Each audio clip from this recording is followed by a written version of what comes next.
shops could emerge. And I think the best example of that was the big immigrant rights movement of 2006, when you had workers basically going to their bosses around this country and many other cities saying, we're taking the day off. And sometimes the bosses would say no, they did it anyway. Sometimes would say, okay, could you come back and make it up on Saturday? In one of these places, a soap company called Cygnus in the south side of Chicago, workers negotiated the day off, 2006. In August 2007, they were on strike. They didn't have a union, never had a union. Nobody in the plant had ever been in a union, and 90% of them were temps. They went on strike for 2 weeks, and they won. The machinists came down. Those of us who were active in support work got the machinists involved. The machinists, maybe scared the company a little by calling them up on the phone, and they organized a meeting with the workers, which helped things get organized. But they didn't have anybody who spoke Spanish on their staff, and they didn't understand the technicalities of the immigration issues that were coming up. And not to beat up on them, I mean, that's just who they were. They didn't understand how to relate to that. In fact, what could have been done in that period, around 2006, was to have unions basically signing people up to join on those demonstrations, organize meetings all around the city where people could come along, and then you basically would see, well, what's going to come out of that? Are there pockets of workers who could come? Like this soap plant, for example, could have been a place like that. Instead, people say, well, we can't really sustain that. We don't really have the staff for that. We don't have the money to put into a shop of 200 people. So it falls to people like Martina Zueta, who's the head of something called Chicago Immigrant Workers' Rights, who works with workers mostly who don't have unions, sometimes who have unions that are unresponsive, deal with wage and hour issues, workplace safety issues, and so forth. And if the unions would recognize that these workers had the capacity to organize their own locals and break out of that bureaucratic model, they could have made big gains out of that. But they want to relate to the immigrant workers who acted in this way, but they're also a bit afraid of it at the same time, because it threatens their precedents. On the politics of the building trades, I think the brother who spoke shed more light on it than I could. I think that basically you had the building trades at war with one another over the last number of years because the carpenters union left the AFL-CIO and was for a time part of the change to win, came under a lot of fire from other trades for encroaching on their membership. But it was the carpenters who at least hit upon some kind of solution to the question of immigrant labor by opening up the union for workers to get cards, kind of going around the traditional apprenticeship model, which some people thought of as diminishing the importance of the card and so on. But they at least were trying to figure out a way to relate to the influx of Latino workers in the labor. Now, of course, this was wedded to this same kind of Andy Stern type autocratic, bureaucratic model of operating. I think the building trades right now are so hit with long-term unemployment that the union officials probably feel that they can sell a lot of concessions right now, get away with it, if it means people getting back to work. Because right now, a friend of mine who's an electrician she's been out of work for 14 months, 15 months, and she's got 1,000 on the list. So, it's pretty grim. So in that situation, it might seem plausible to people, well, we'll take these cuts. At the same time, there are a lot of anchors building up about that. People want to push back.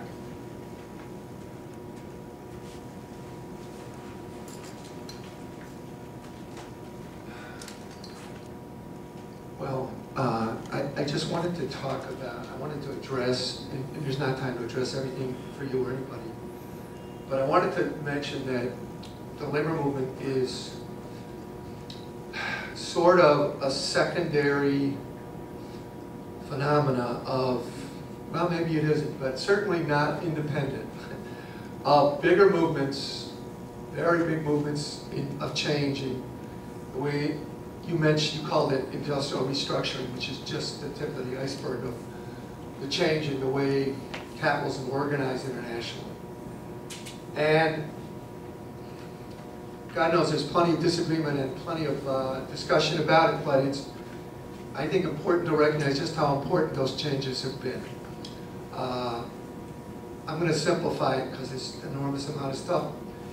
You might say that for the 100 years approximately between, we'll say, the French German War, and into the Vietnam War. Capital mainly operated on a white national model. I mean, that's too simple, but I think it's fair as a summary. And, you know, despite the hopes of the internationalists before World War I, that turned out to be the case. And despite all kinds of sympathies shown by various kinds of people over the years, that continued to be the case. For a variety of reasons, that changed in the last third or so of the 20th century. And now, national barriers are mainly up to keep workers inconvenienced. Capital doesn't pay any attention to them anymore. And anybody, you know, workers are shipped to or imported or whatever you want to call it, to and fro. Jobs are shipped to and fro. Capital is shipped to and fro. Of course, as was done here nationally to avoid organization, to avoid labor, to avoid wages. That's now done as a matter of course internationally. And under those, I mean, and you know, big things happen, like the Soviet Union collapsed. Now, I'm not trying to say that was the workers' paradise or even the workers' defender, but it made capitalism look over its shoulder. It was an impetus for the growth of social democracy in Europe. That's gone. Capitalism does not look over its shoulder anymore. And, bless its heart, is no longer strictly racist anymore. We've got huge Indian capital, we've got huge Chinese capital. So we really have international capital. And yet, labor is still talking, I guess unavoidably, because here we are, about US history, as if that were the paradigm we have to pay attention to. And I guess I'm trying to say, because of these changes, what went on for the century before that is really not too relevant, except in some aspects, of course. Some things aren't going to change. And the basic worker-employer conflict and requirement of each for the other hasn't changed.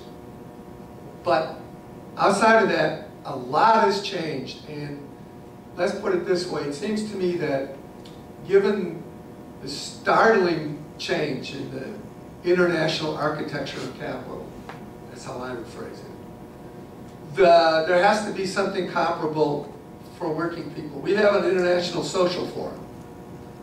But without, let's say, an international workers forum, we can't, I believe, begin to make a dent without that kind of cooperation against essentially in some respects, a cooperating capital infrastructure. That's basically what I was saying.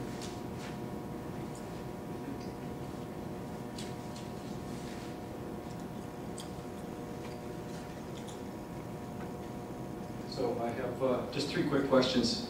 One is in terms of the energy sector, workers in the energy sector, been in the news recently. I wonder if you could comment a little bit about the degree of organization there.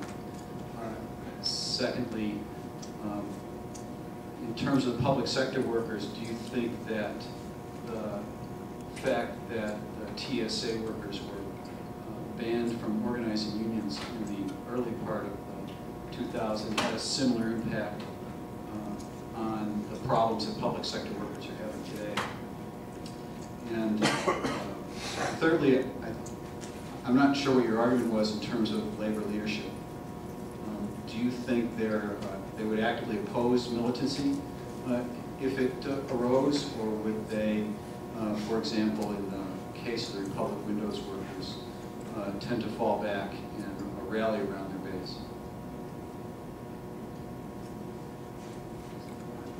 First, I'll take this Eric's question first, this second. On the question of the labor leadership, I think it's important to note that at Republic Windows and Doors, the union in question was United Electrical Workers, which at one time was the biggest union in the old CIO. It was left-led, militant, and of course it was in the crosshairs of the great anti-communist purges of the unions in the 1950s and 60s